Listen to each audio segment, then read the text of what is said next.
Your question time. Some confusion out there on the Idaho caucus and primary situation. We'll continue to follow it.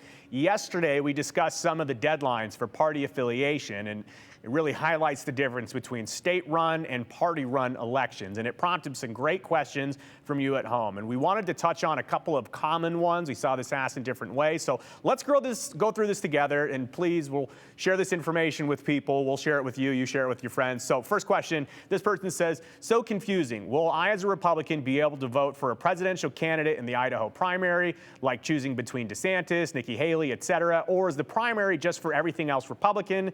Is the point of the Republican caucus to come up with just one Republican presidential candidate to put on the Republican primary ballot, making things confusing?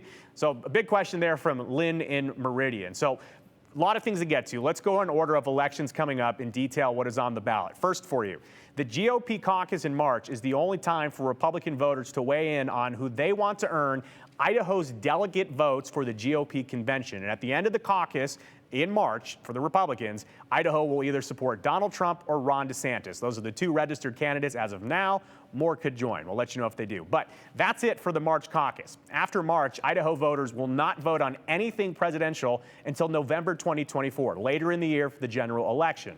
So the May primary is a couple of months after that March caucus. In the primary, we'll see state races, Republicans versus Republicans, Dems versus Dems, and things like primary races for the legislature with the winners going on to the November general election. So hopefully that clears that up. But we do have another question here on the topic. This person says, why does Idaho have presidential caucuses and a presidential primary? That's from Kathy in Ketchum. So good question. We don't have both in the same year, but I know why there's some confusion, because previously, Idaho did have a primary, but this time around, there is just the caucuses for the GOP and the Dems later in the year. And those are in March and May, respectively. But all of this, the situation is in part because of a law that passed through the State House earlier this year.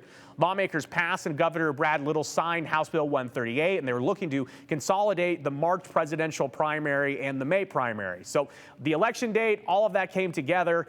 The new law inadvertently eliminated the presidential primary because of a technical error, and lawmakers tried to fix it at the end of the session, but they were unable to. It died in committee, the bill that would have fixed it, leaving a void for what to do with the presidential primary. So the answer is a caucus. That's why you had a primary previously and a caucus this cycle.